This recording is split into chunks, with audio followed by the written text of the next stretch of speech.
O sea, ni tú ni yo hemos hecho nada para ser salvos. Todo fue un acto divino. Dios vino, nos encontró, nos inquietó a través del Espíritu Santo, y nosotros lo único que hemos hecho, sí Señor, aquí estoy, amén, entre en mi vida. Eso es todo lo que hemos hecho. Pero, obviamente, es un acto de gracia que no nos ha costado nada. ¿Por qué? Porque no lo merecemos. Por eso se llama gracia. ¿Okay? Así que ustedes van a ver ahí que dice el favor inmerecido. Vamos a entrar en más detalle próximamente en el tema de la gracia y la salvación, sotería. El fundamento, tercer tema que vamos a tocar, el fundamento y objeto de nuestra fe en Cristo. Y en su amor estamos arraigados y cimentados. Y ahí tienen nuevamente otra escritura del libro de Efesios. Así que obviamente la intención es tratar de siempre tomar un libro base para que cuando usted se acuerde, dice, eso está en Efesios. Esa es la intención que continuamente va a estar aquí. Coger un libro específico de la Biblia que nos hable del tema, resaltar el tema del cual vamos a estar hablando. Entonces, aquí es Efesios capítulo 3, versículos 17 al 19, y Efesios capítulo 4, versículo 16, y vamos a entrar a lo que llamamos como el fundamento de estos temas, de estas escrituras, que se llama fe, y ahí tienen nuevamente la palabra en griego, pistis o pisteo, y un verso que ustedes conocen muy obviamente a menudo, porque sin fe es imposible agradar a Dios, eso está en Hebreos. Luego vamos a hablar de otro tema que aparece ahí, amor, agape, eso se llama el amor incondicional de Dios para con nosotros. Romanos 5:8, que es un versículo para mí uno de los favoritos bíblicos, yo creo que lo repito todas las noches, cuando oro en mi cama, y entonces a veces mi esposa me dice, estás orando como vago, y entonces pues nada, pero oro, y oro por la mañana. Y esto es uno de los textos más favoritos, porque cuando tenía como 14, 15 años, en las iglesias antes tenían la costumbre de decir textos. La gente se paraba y decía, y alguien se paró y dijo ese texto y me impactó, porque Dios muestra su amor para con nosotros en que siendo aún pecadores, Cristo murió por nosotros. Y desde ese momento me impactó tanto que nunca más se me olvidó el texto. Así que uno de mis textos favoritos es, creo que uno de los textos de estilo de vida para mí. Y cada vez que hago una tontería, me siento que no estoy dando el grado, me siento incompetente, me acuerdo que a pesar de mí mismo, Cristo murió, mostró su amor para conmigo, que siendo aún yo torpe, tonto, qué sé yo, whatever it is, right? Él murió por mí y eso es suficiente. Si Él me ama, eso es suficiente. Luego vamos a tratar el tema arraigados. Esa palabra griega que está ahí es rizo, y van a ver que les di una cita bíblica. Salmo 1.3. Salmo 1.3 dice, bienaventurado el varón que no anduvo en consejos de malos, ni en sillas de escarnecedores se ha sentado, sino que la ley de Jehová medita de día y de noche. Será plantado como una palmera. Está plantada junto al agua, a las aguas de los ríos, y que da su fruto a su tiempo, y su hoja, y todo lo que hace prosperar, y su hoja no se seca. Así que es importante, ¿verdad? Entender lo que quiere decir arraigados, y lo otro es cimentado, que parece ser lo mismo, pero no es. Cimentado, la palabra es temelio, y Mateo 7:24 nos enseña una parábola muy importante para nosotros, para entender lo que es cimentado. Habla del perezoso y el prudente. El prudente hace su casa, y eso quiere decir cimentado, sobre algo que tiene una base sólida. Eso quiere decir cimentado. Lo otro, entonces, arraigado quiere decir echar raíces, sí, amarrarse. Dos cosas diferentes. Uno penetra, uno entra en raíces, busca profundidad, mientras que el otro simplemente busca algo que sea sólido. Y sobre eso que es sólido, sobre una piedra, pues uno empieza a fundar, a construir, y en el sentido de levantar algo, un edificio, una construcción. Así que todos estamos en ese proceso, y es un proceso de vida. ¿Okay? Y luego entonces el último punto es, nuestro andar produce retribución. Y ahí entonces repetimos el Salmo número 1, y al final vamos a discutir esa parte. Hasta aquí estamos bien. Y vamos a entrar de lleno entonces en todo este tema, una vez obviamente ahora entremos. Antes de entrar a la lectura, le pregunto, ¿cuántos de nosotros, al tener que lidiar con un problema de dentadura, vamos a decir, quitarse una muela o curarla, cuántos de nosotros consulta al vecino para que nos traiga la muela? ¿Cuántos de nosotros hace eso? Al vecino no. ¿Ah? Nadie. Nadie, ¿verdad? No. Buena contestación. Pasaron la clase. Ya pasamos la primera clase. Al menos que el dentista sea el vecino, ¿verdad?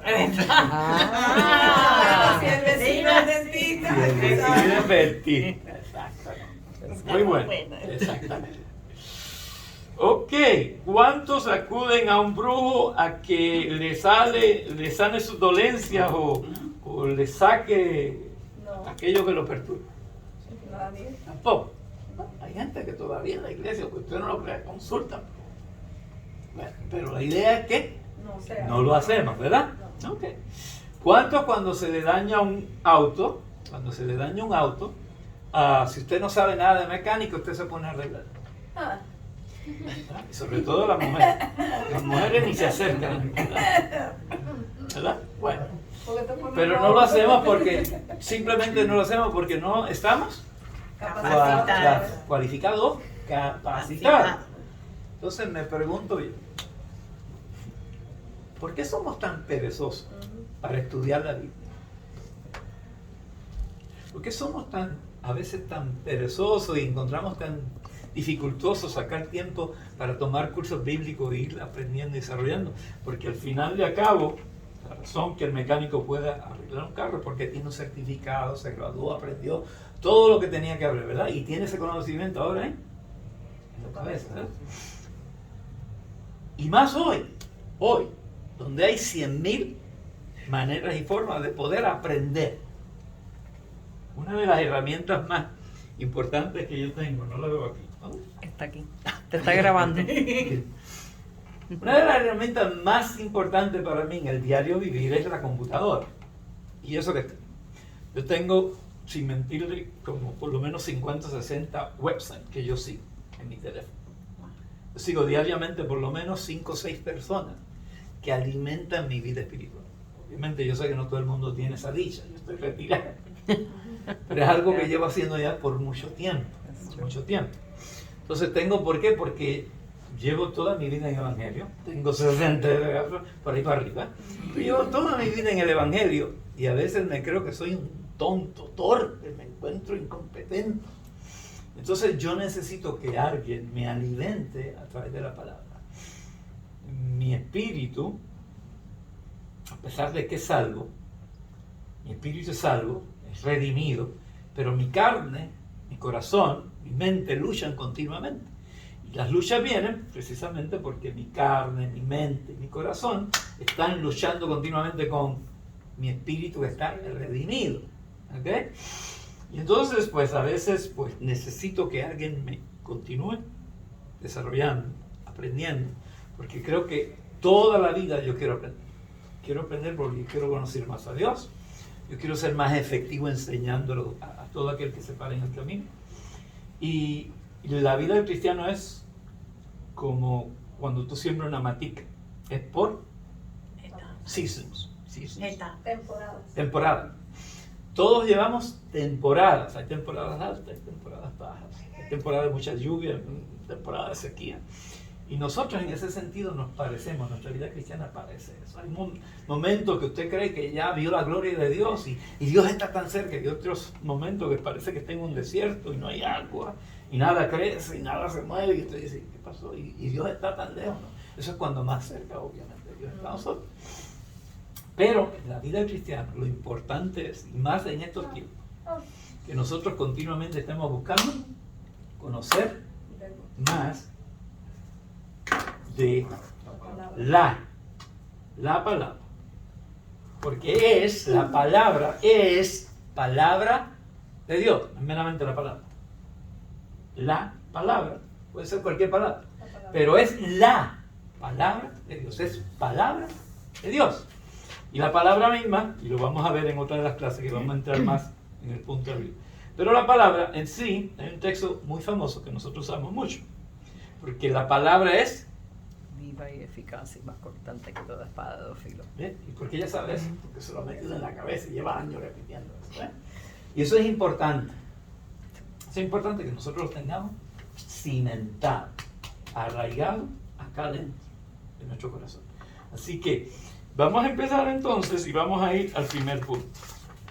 Inclusive, ¿verdad? A veces ustedes van a ver continuamente por ahí un texto también que se repite mucho. Dice, mi pueblo perece por falta de conocimiento. Y no es que hace falta conocimiento, es que no aplicamos para recibir el conocimiento. Como le digo, hay 20.000 opciones hoy en día. Ok, vamos a empezar con el primer tema, la gracia o caris. Gracia o caris, en su bosquejo obviamente, es el primer tema que está ahí. La gracia, ¿verdad? La gracia o caris. Y vamos a citar aquí. Esto es una parábola. La semilla es la palabra de Dios. Y lo que junto al camino, estoy citando del versículo 11 en adelante. Lo voy a leer para darle como base que vamos a hablar de qué tema. De la gracia. ¿Por qué escogí esta parábola o este tema o esta escritura para hablar de la gracia? Porque ahí dice que el sembrador salió a sembrar. Sembrar una semilla. ¿Ok? Es un acto voluntario y es un acto de gracia. Él salió por su propia voluntad. Nadie lo empujó, nadie lo obligó, simplemente le salió de su voluntad. Él salió, eso es un acto de gracia. No solamente un acto de gracia. Ustedes van a escuchar hoy día que se usa la palabra, por ejemplo, inclusivo. What's the other one? Inclusive and... Diversidad. Diversity, exactly. Diversity and Inclusividad. inclusiveness, right? Ustedes oyen continuamente que se habla de diversity and inclusiveness and all that stuff, ¿verdad? Diversidad e inclusividad. No hay sobre la faz de la tierra un organismo, una institución más diversa y más Inclusiva. inclusiva que la iglesia de Jesucristo. Amén. Aquí llega el borracho, llega el loco y todos llegan y salen transformados. Porque aquí no se discrimina contra nadie. Por eso un acto de gracia. El sembrador salió a sembrar. El sembrador no salió a sembrar y dijo, ay, ese terreno no sirve. Ese tiene piedra. El sembrador salió a sembrar y dice, ese terreno, qué sé yo, hay los pájaros, no tiene buenos fundamentos. No, el sembrador salió a sembrar y tiró la semilla. Y espera, obviamente, y lo hizo con la expectativa de recoger eventualmente un fruto. Pero no estuvo pensando, ahí yo no voy a tirar la semilla ahí. Así que nosotros, we, here, are exactly that example. Nosotros somos ese ejemplo. Cuando Dios fue a Guatemala, a Guatebuena, a Honduras, no estuvo discriminando a los centroamericanos, los venezolanos menos, los argentinos, los cubanos, los caribeños no, porque los caribeños tenemos fama, ¿verdad? No, Dios simplemente sembró, ¿verdad? Tiró las semillas, sin discriminar. Es muy inclusiva la palabra, porque el propósito de la palabra es sembrar la semilla y que se desarrolle, que crezca, y eventualmente de todos, ¿qué esperamos? Cosechar un fruto, exactamente. Y eso es lo que Dios hizo con nosotros. Y en esta parábola se pinta ese cuadro muy claro, ¿no? Y por eso escogimos obviamente eso, para que ustedes vean lo que es la gracia, el caris de Dios, la gracia. Ahora, vamos a entrar en algunos detalles de esa parte, ¿verdad? De lo que es entonces la gracia. Gracia, caris, identifica los medios, escúchenme bien, los medios de salvación que solo Dios provee. Solamente Dios provee los medios de salvación, ¿no? La gracia salvadora de Dios incluye, pueden poner si quieren, la gracia de Dios incluye amor. Vamos a definir eso más claro. Amor. Cuando Dios manifiesta su gracia, manifiesta su amor. La justicia. La santificación. La redención. Transformación y glorificación. En otras palabras, que cuando Dios sembró esa semilla, lo hizo con amor. y no pensó juzgar, como a veces nosotros podemos juzgar, porque miró, porque Dios vio el terreno y a pesar de que vio el terreno, no discriminó y lo hizo justamente. Con la semilla. Luego de la santificación, que es el proceso que nos identifica eventualmente, que ese terreno pertenece a alguien, nos separó, escogió ese terreno para separarnos y ahí tiró semilla, ¿no? Y la redención es simplemente el acto voluntario de Dios de comprar. Nos sembró, eventualmente dio semilla, ¿y qué hizo? Pues compró la cosecha, nos redimió, pagó un precio por nosotros. Y luego entonces vamos a ver la otra, que es la transformación. Toma tiempo en transformarse. Se sembró la semilla, pasaron 6 meses, 3 meses, hay plantas que a los 6 meses todavía apenas empiezan a salir. Pasó un tiempo, pero llegó el tiempo de la cosecha, ¿no? Pues eso se llama la transformación. Eventualmente, cuando llega el momento de transformación y cada semilla produce, reconocemos que hay una transformación porque podemos reconocer qué de la planta. El fruto. Esa es la transformación. Porque por sus frutos los conoceréis, dice la Escritura, ¿no? Y eventualmente la glorificación. Obviamente, la glorificación es que llegó obviamente el sembrador y dijo, ¡wow! Como coseché frutos.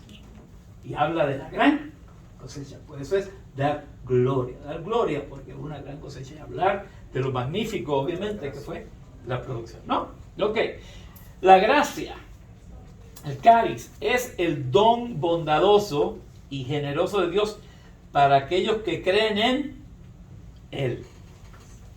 Se demuestra desde sus actos de amor, de misericordia, de compasión, sacrificio y, por supuesto, salvación.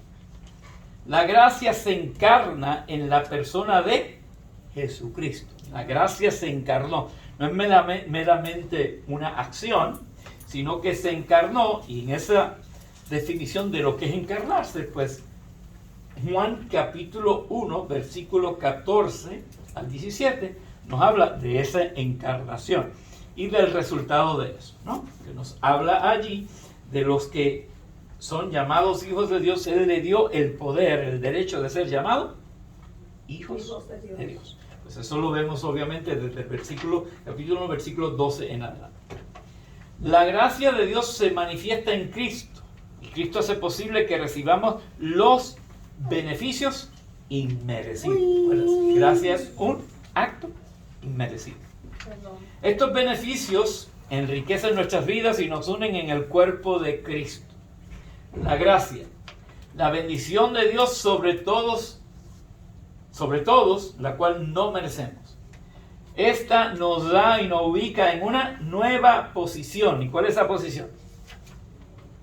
Que antes éramos criaturas y ahora somos hijos. Eso es un título bien importante, porque usted continuamente escucha por ahí gente diciendo, todos somos hijos de Dios. No. Ser hijo de Dios es un acto voluntario tuyo y mío. Todos somos criaturas de Dios, pero no todos somos hijos de Dios. ¿Ok? Por lo tanto, es un acto voluntario.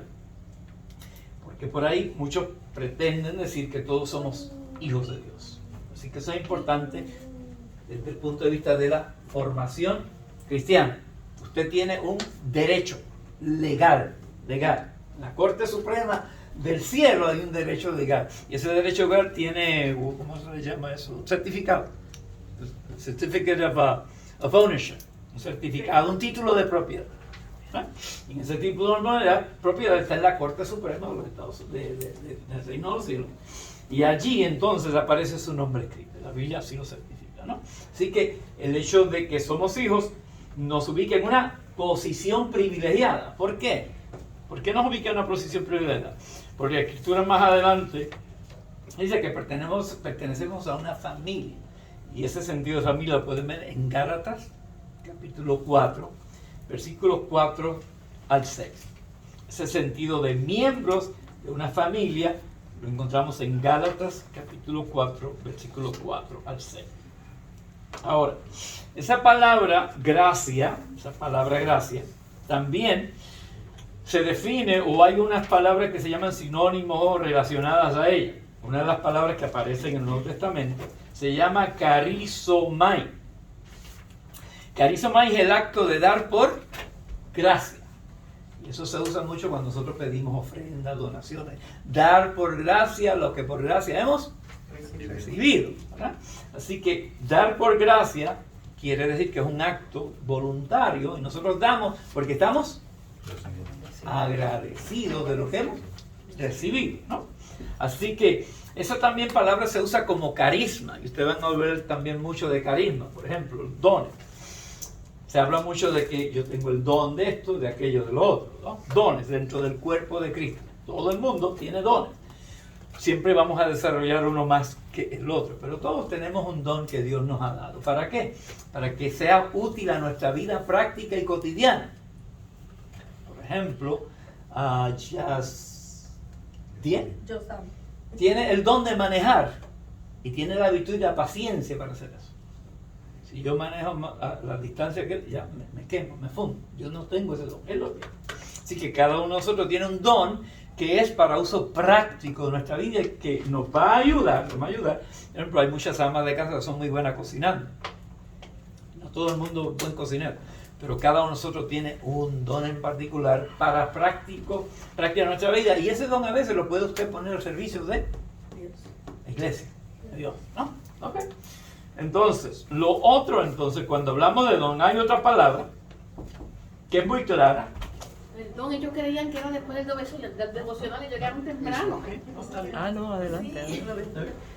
¿Otra silla? ¿Otra silla? Sí, permanece aquí. Sale entonces el...